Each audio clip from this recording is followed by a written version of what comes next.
Hey guys, how you going? Hope you're all having a fantastic evening. Tonight I'm going to be doing a review of a horror comedy from the United States of America, English language, released in the year 2013, directed by Jacob Vaughan, and this film is called Bad Milo. Basically, Bad Milo stars Phil, who's the main character. He's got a wife and he's got a very stressful job. So he's always had these stomach pains, very intense stomach pains, and they seem to be stress related. So he goes to the doctor and the doctor has a look at him through an ultrasound and it actually looks like he has something living inside him. So the doctor says that the best cure for this is try to live a stress-free existence for a few weeks. So to try and limit himself from stressful situations. But this is very difficult to do because his job is very stressful and also his personal life is equally as stressful. So one day the pain gets so intense that something escapes him when he's at the toilet. And this something turns out to be a demon. Now this demon is a myth, and it goes back thousands of years, and it has something to do with the demon living inside an anus and basically coming out whenever that person is angry.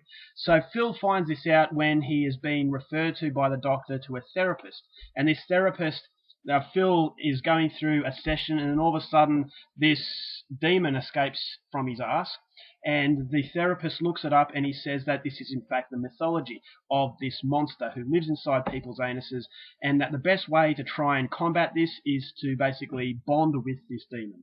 So this is what Phil does, and he names it Milo. So the idea is to make Milo as comfortable as possible and try not to be as stressed, because what Milo is doing is going out, basically escaping Phil's ass whenever he is angry, and he's going out and he's killing the people that are making his life stressful. So in order to basically stop this body count, he has to try and calm down, and he has to bond with Milo and tell Milo not to do this sort of thing. But it's proving harder and harder because his boss is a very corrupt sort of individual, and he is putting a lot of pressure on Phil. So Phil is finding it more difficult as the film goes along to control his frustration and therefore control Milo, and this is putting himself and the ones that he loves in great danger. So that's all I'm going to give you on the synopsis. If you want to know more, please go out there and see this film for yourself.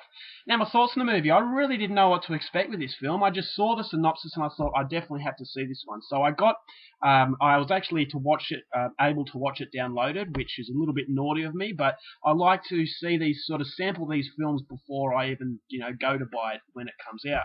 So after seeing it, I was expecting it to be a really pathetic sort of film, a film that really didn't make any sense, and it's just a desperate attempt to sell something so outrageous.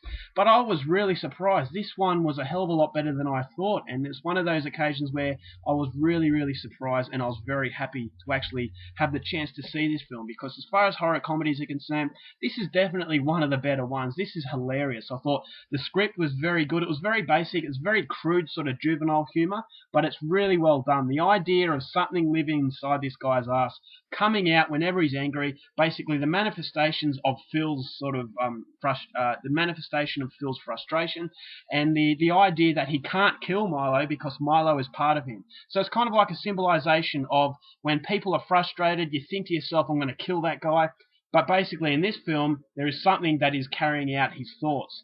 And so it's the symbolization, but it's not going to make you think, because it is a movie that doesn't take itself seriously, obviously. But it's that side note of this serious sort of symbolization of people's inner demons coming out. And in this case, it comes out in a very exaggerated kind of way.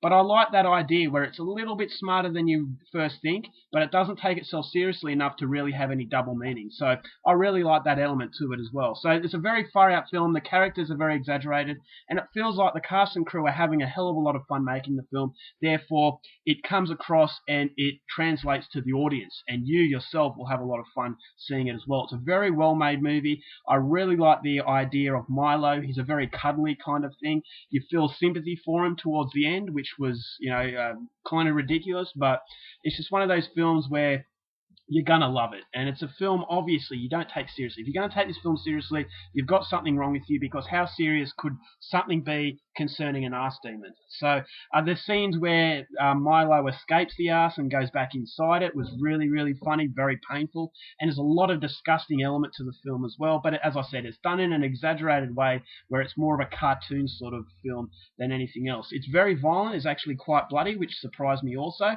And there is one scene in particular involving someone's penis that was very, very, very painful. But as I said, it never really disturbs you because it's done in a very comic way. Peter Stormare, who plays the therapist, was the best character of the film. I thought he was hilarious, and it was really good to see really well-known actors actually taking part in this movie. And it shows that, you know, these people have a sense of humor, and if you have a sense of humor, you're definitely going to really like Bad Milo. As I said, it looks like a crap film, but it's far from it. I actually thought this is one of the more enjoyable films of its type coming out in recent times.